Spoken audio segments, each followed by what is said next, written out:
ಏನು ಸಾಯ್ತಾರನ್ನೋ ಒಂದು ಮೊಮೆಂಟಿಗೆ ಬಂದಿರ್ತಾವಲ್ಲ ಅಂಥವು ಸಹಿತ ಬಂದು ಮಠದಾಗಿದ್ದು ಆರಾಮಾಗಿ ಹೋಗ್ಯಾರ. ಧರ್ಮ ದೇವತೆ ಈ ಭೀಮಾಂಬಿಕೆ.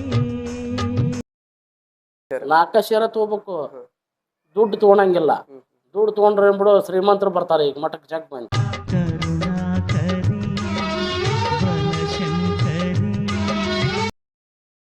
ಜನಿಸುತ್ತಲೇ ದೈವಶಕ್ತಿಯನ್ನು ಹೊತ್ತು ಬಂದು ತನ್ನ ಬದುಕಿನುದ್ದಕ್ಕೂ ಅಘಟಿತ ಲೀಲೆಗಳನ್ನು ಮಾಡಿದ ಇಟಗಿಯ ಮಹಾ ಶಿವಶರಣೆ ಶ್ರೀ ಭೀಮಾಂಬಿಕೆಯು ಲೋಕದ ಜನರ ಮನದಲ್ಲಿ ಸ್ಥಿರವಾಗಿ ನೆಲೆಸಿ ಧರ್ಮದೇವತೆ ಎನಿಸಿಕೊಂಡಳು.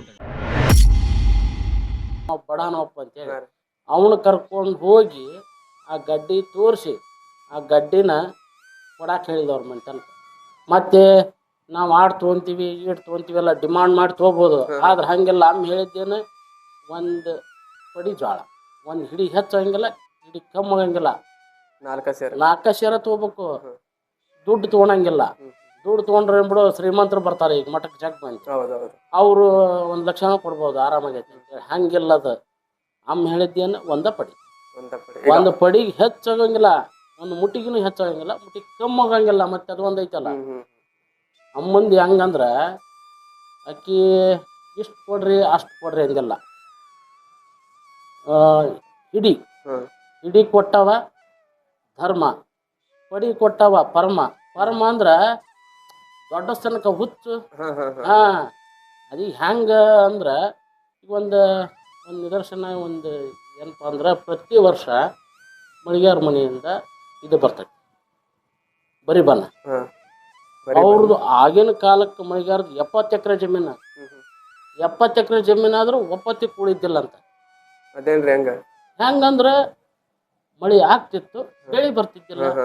ಒಟ್ಟು ಅವರು ಆ ಮಂತನದಾಗ ಸರಿಯಾಗಿ ಅವ್ರಿಗೆ ಅಷ್ಟು ಆಸ್ತಿ ಇದ್ರು ಬಡತನ ಕಟ್ಟಿ ಕಾಡ್ತಿತ್ತು.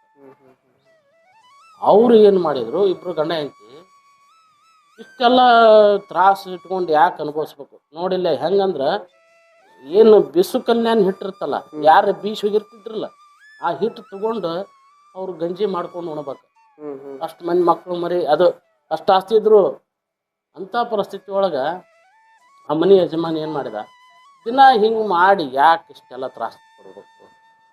ಬಡ ಒಂದು ಜೋಳ ತೊಗೊಂಬಂದು ಅದನ್ನ ಬೀಸಿ ಅದ್ರಾಗ ವಿಷ ಹಾಕ್ಕೊಂಡು ಉಂಡು ಸತ್ತು ಬಿಟ್ಟು ಅಂದ್ರೆ ಬರೋಬ್ಬರಿ ಆಗುತ್ತಲ್ಲ. ಮತ್ತೆ ಯಾಕೆ ಇಷ್ಟೆಲ್ಲ ಕಷ್ಟಪಡ್ಬೇಕಂತ ಹೇಳಿ ಅವ ಅಂದು ಪ್ಲ್ಯಾನ್ ಮಾಡಿದ.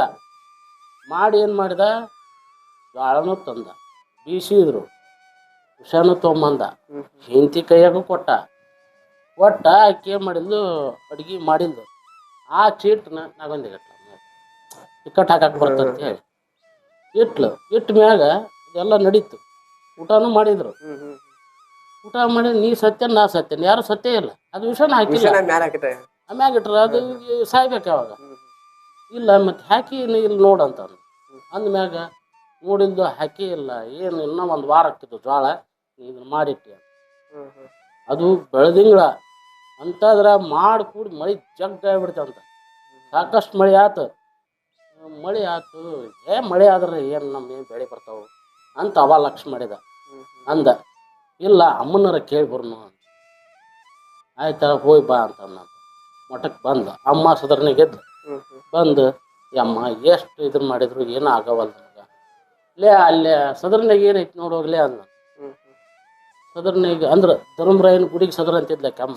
ಸದರ್ ಅಂತಾರೆ ಈಗೂ ಅಂತಾರೆ. ಏನೈತಿ ನೋಡೋಗ್ಲೇ ಅಂದ. ಅಮ್ಮ ಹುಡ್ರು ತಂದು ಮಾಡ್ಯಾವ. ಅದನ್ನ ತಗೊಂಡು ಶರ್ಗನೆ ಕಟ್ಕೋ, ತಗೊಂಡು ಹೋಗಿ ಗ್ವಾಲ್ಯ ಮನಸ್ಸು ಹೊಲ ಬಿತ್ತಂದ. ಆಕೆ ಅದನ್ನು ಶರ್ಗನೆ ಕಟ್ಕೊಂಡು ಹೋಗಿ ಹೊಲ ಬಿತ್ತಿದ್ರು. ಬೆಳೆ ಬರೋಷ್ಟು ಬೆಳೆ ಬಂದ್ಬಿಡ್ತು, ಸಾಕಷ್ಟು ಬೆಳೆ. ಅವ ಏನು ಮಾಡಿದ, ಅಮ್ಮ ಹೇಳಕ್ಕೆ ಜೋಳ ಕೊಡಕ್ಕಂತ ಬಂದ ಮಠಕ್ಕೆ. ಅವಾಗಿನ ಕಾಲ ಕಂಟ್ಲಿ ಎತ್ತಂತಂದು ಇರ್ತಂತ. ಆ ಕಂಟ್ಲಿ ಎತ್ತಿನ ಮ್ಯಾಗ ಜೋಳ ಹೇರ್ಕೊಂಡು ಮಠಕ್ಕೆ ಬಂದ. ಅಮ್ಮ ಬಂತ ನೋಡಿದ್ರು ಬಡಿಯವ್ರ ಪರ್ವ ಅಂದ್ಲಂತ. ಎದಕ್ಕೆ ತಂದಿಲ್ವ ಇಷ್ಟು ಜೋಳ ಅಂದ. ಯವ್ವ ಬೆಳೆದೈತಿ. ಹಂಗಲ್ಲದು, ನಿನ್ನ ಮನೆಯಿಂದ ಸೇವಾ ಪ್ರತಿ ವರ್ಷ ಆಕಿ ಒಂದು ಇದನ್ನು ಕೊಟ್ಟಾಳ. ಆ ಮನೆಗೆ ಶೇರು ಕೊಟ್ಟಾಳ, ಮುದ್ರೆ ಶೇರು. ಆನಂತರ ಒಲಿನೂ ಹಾಕ್ಯಾಳ. ಏನೈತಲ್ಲ ದೀಪಾವಳಿ ಪಾಡ್ಯದಾಗ ಆ ಮನಿ ಸ್ವಸ್ತ್ಯಾರ ಗಂಡ್ಮಕ್ಳು ಲಕ್ಷ್ಮಿ ಮಾಡಿ 11 ಸೇರನ ಆಯ್ತದ ಜ್ವಾಳ ಅಳದು ಕುಟ್ಟಿ ಬಾಣ ಮಾಡಿ ಪ್ರತಿ ವರ್ಷ ತರ್ಬೇಕು ಅದನ್ನ ಇವೇನ್ ಚೀಲಗಟ್ಲೆ ತಂದಿದ್ದಲ್ಲ ಕಾಸೆ ಪಟ್ಟಿಲ್ಲ. ಹಾ ಆ ಬಾಣ ಅಂದ್ರ ಹಿಡಿ ತುಂಬವ ಆಕಿ ಬಡಿಗಟ್ಲೆ ತರಬೇಡ. ಮತ್ತೆ ಅವಾಗಂದಲ್ಲ ಬಡಿವಾರ ಪರು ಬಂತ ನೋಡ ಅಂತೇಳಿ ಹಂಗ ಹಿಡಿ ಪಡಿ ಮಾಡಿಗಳಾಕಿ ಹಿಡಿನ ಕೊಡ್ರಿ ಅಂದಾಳ. ಎಲ್ಲಾರು ದೈವಲ್ಲಪ್ಪ ಹಿಡಿ ಕೊಟ್ರೆ ಬೇಕಾದಾಗತ್ತ ಆಶಯದಕ್ಕೆಲ್ಲ ಒನ್ನೆ ಆಕಿ. ಮತ್ತೆ ಒಲಿ ಅಯ್ಯಪ್ಪಗ ಇದಾಗಿತ್ತು ಅದದು ಹಳೆ ಹುಣ್ಣು. ಅವಾಗ ಏನು ಮಾಡಿದ್ದು ಆ ಹಳೆ ಹುಣ್ಣು ಅವ ಸಾಯ್ಬೇಕಂತ ಅವನು ಊರ್ಲಾಕ್ ಹೋಗ್ಬೇಕು ಸಾಯ್ಬೇಕು ಇಷ್ಟೆಲ್ಲ ಪ್ರಯತ್ನ ಮಾಡ್ದ. ಆದ್ರೆ ಬಂದು ಅಮ್ಮನ ಹತ್ರ ಬಂದು ಯವ್ವ ನನಗೆ ಹಿಂಗಾಗೈತಿ ನಾನು ಸಾಯ್ಬೇಕಂತ ಮಾಡೀನಿ, ಜನರು ಊರಾಗ ಕುಂದ್ರು ಕೂಡವಲ್ರು, ಇದು ಸೋರ್ತೈತಿ ಮೈ ಲೋ ಹುಚ್ಚದಿ ನೀನು, ಅಗಸ್ರ ಮನ್ಯಾಗ 12 ವರ್ಷದ ಹಳೆ ಗಿಣ್ಣು ಐತಿ ಅದನ್ನ ತೊಗೊಂಡೋಗಿ ಹಚ್ಕೋ ಆರಾಮಕ್ಕಿ ಅಂದು. ಆ 12 ವರ್ಷದ ಹಳೆ ಗಿಣ್ಣು ಇತ್ತು ಅವ್ರ ಮನ್ಯಾಗ. ಅದು ನೋಡು ಹೆಂಗಂದ್ರ ಅಗಸ್ರ ಮನ್ಯಾಗ ಒಬ್ಬವ ಆಳು ದುಡಿಯಾಕಿದ್ದ. ಅವ ಏನೋ ಒಂದು ಜಗಳ ಬಂದೈತಿ, ಅದು ಒಂದು ಸಂದರ್ಭಕ್ಕೆ ಗಿಣ್ಣ ಮಾಡಿಟ್ಟಿದ್ರ ಆ ಉಣ್ಣಾಕ್ ಕೊಟ್ಟಾರ, ಆ ಜಗಳ ಬಂದೈತಿ. ಅವ ಏನು ಮಾಡ್ಯಾನ ಆ ಗಿಣ್ಣನ ಆಟದಾಗ ಇಟ್ಟಾನ. ಆ ಆಟದಾಗ ಇದ್ದಿದ್ದು ಅಕ್ಕಿಗೆ ಏನು ಗೊತ್ತು? ಹಾ ಅಗಸ್ರ ಮನ್ಯಾಗ 12 ವರ್ಷದ ಹಳೆ ಗಿಣ್ಣ ಐತಿ ತೊಗೊಂಡೋಗಿ ಹೆಚ್ಕೊ ಅಂತಂದ್ಲು. 12 ವರ್ಷದ ಹಳೆ ಗಿಣ್ಣು ಇತ್ತಲ್ಲೇ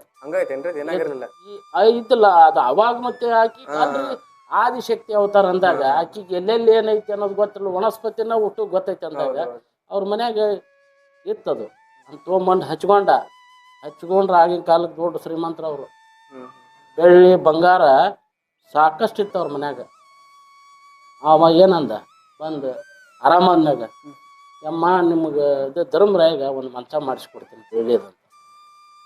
ಧರ್ಮ ಲಂಚ ತಿಂದು ಮಂಚ ಏರವ ಅಲ್ಲಲ್ಲ, ಒಂದು ನಗಾರಿ ಮಾಡಿಸ್ಕೊಡಂತ. ಬಡಿತಾರ ಪೂಜಾದಾಗ ಆ ನಗಾರಿ ಕೊಡ್ತಾರ ಅವ್ರು. ಆ ನಗಾರಿ ಹರಿತಂದ್ರೆ ಧರ್ಮರಾಯನ ಗುಡಿಯಾಗ ನಗಾರಿ ಹರಿತಂದ್ರೆ ಅವ್ರದ ನಗಾರಿ ಅವರ ಕೊಡ್ತಾರೆ. ವಂಶ ಪಾರಂಪರ್ಯವಾಗಿ ಈಗ ಅವ್ರ ಮತ್ತಂದಾಗ ಅದಾರ, ಈಗೂ ಹಂಗ ನಡ್ಕೊಂಡು ಹೊಂಟಾಗಿ ಅದು ನಂಗೆ ಸಾಕಷ್ಟು ಅದಾವು. ಈ ಧರ್ಮನ ಸೇವಾ ಅಂತ ನಡೀತೈತಲ್ಲ ವಂಶ ಪಾರಂಪರ್ಯ ನಡೀತೇನ್ರಿ? ಹೌದು ಹೌದು ಹೌದು ಹೌದು. ಬೇರೆ ಕೈ ಇಡಂಗಿಲ್ಲ, ಬೇರೆದರಿಲ್ಲ. ಇವಾಗ ಈಗ ನೋಡ್ರಿ, ಈಗ ಇವ್ರು ಮಠಸ್ಥರು ಅದಾರ ಧರ್ಮರು, ಈ ಕೆಲಸ ಮಾಡು ಅಂತ ಹೇಳಂಗಿಲ್ಲ ಅವ್ರು. ಇವತ್ತಿಗೆ ಈ ಕೆಲಸ ಮಾಡು ಆ ಕೆಲಸ ಮಾಡು ಏನಿಲ್ಲ.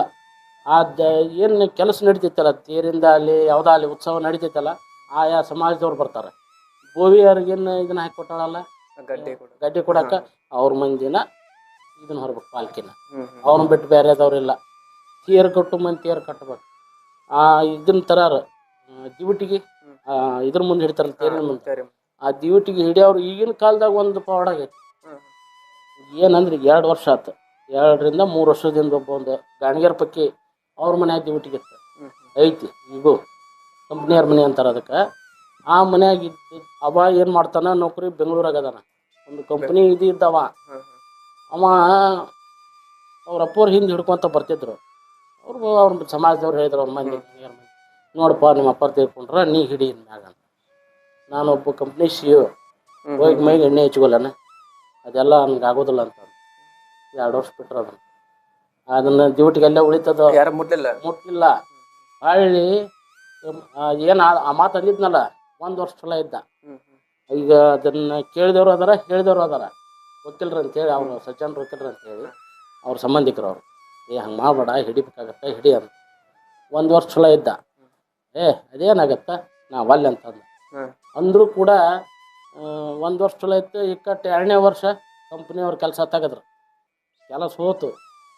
ಒಳ್ಳೆ ಸಾಲಗಾರ ಆದ, 2 ಕೋಟಿ ರೂಪಾಯಿ ಸಾಲ ಆತು. ಇಲ್ಲಿ 3 ಕೂರ್ಗಳ ಮನಿ ಅಷ್ಟು ಹೋತು, ಅಳದ್ರ ಅದನ್ನ ಮತ್ತೆ ವಾಪಸ್ ಬರ್ಲೇನ್ರಿ? ಇದು ಎಲ್ಲಿ ಬರಬೇಕಲ್ಲ, ಎಲ್ಲಿ ಹೋಗ್ಕಾನ ಅದು ಊಟ ಅಳದ ಮ್ಯಾಗ ಇಕ್ಕಟ್ಟು ತಪ್ಪ ಅಥವಾ ಹಿಡಿತೀನಿ ಅಂತ ಅಂದ. ಅವ್ರ ಮಂದಿ ಹೇಳಿದ್ರು ಸ್ವಲ್ಪ ಏನಿಲ್ಲ, ನೀ ಬಂದು ಇಟ್ಟು ಮುಟ್ಟು ಕೊಡು, ಬೇರೆದವ್ರು ನಡೆಸ್ತಾರ. ಅದ್ರ ಪ್ರಕಾರನ ಒಳ್ಳೆ ತಪ್ಪ ಆತಂತ ಬಂದು ಹಿಡ್ದ, ಅದನ್ನ ಜಾತ್ರೆಯಾಗ ಬಂದು ಹಿಡಿದು ಮುಂದೆ ಕೊಟ್ಟು ನಡೆಸಿದ. ಕಂಪ್ನಿಯವ್ರ ಕರ್ ಕೆಲಸ ಕೊಟ್ರು. ಹೌದು, ಈಗ ಕಲಿಯುಗದೊಳಗೆ ನಡೆದದ್ದು ಅಮ್ಮ ಮಾಡಿದ್ದು ಅವಾಗ. ಈ ಕಲಿಯುಗದೊಳಗೆ ಆಕೆ ಅದಾಳ ಅನ್ನೋಕೆ ನಿದರ್ಶನ ಆಗಿದೆ. ಹಿಂಗೆಲ್ಲ ಆಗ್ಯಾವ ಪವಾಡ. ಎಲ್ಲ ಪ್ರತಿಯೊಂದು ಮನೆಗೆ ಅದಾವು. ಇಟ್ಟಿಗ್ಯಾಗ ಹಿಂಗೆ ಇಲ್ಲ ಅನ್ನೋ ಹಂಗಿಲ್ಲ. ಪ್ರತಿಯೊಂದು ಮನೆಗೆ ಶೆಟ್ರು, ಪ್ರತಿಯೊಂದು ಸಮಾಜದವರು ಎಲ್ಲರೂ ಇದು ಶ್ರಮಪಟ್ಟು ದುಡಿಯಾರ ಅದಾರ. ಹಾಕಿ ದುಡಿಸೋಣಕ್ಕದ ಇಷ್ಟ ನೋಡಿ. ಇದು ಭಾಳ ಇಟ್ಟಿಗ್ಯಾಗ ಹೆಂಗೆ ಅಂದ್ರೆ ಅಮ್ಮ ಅಂದ್ರೆ ಪ್ರತಿಯೊಂದು ಸಮಾಜಕ್ಕೆ ಎಲ್ಲರಿಗೂ ಒಂದೊಂದು ನೇಮ ಹಾಕಿ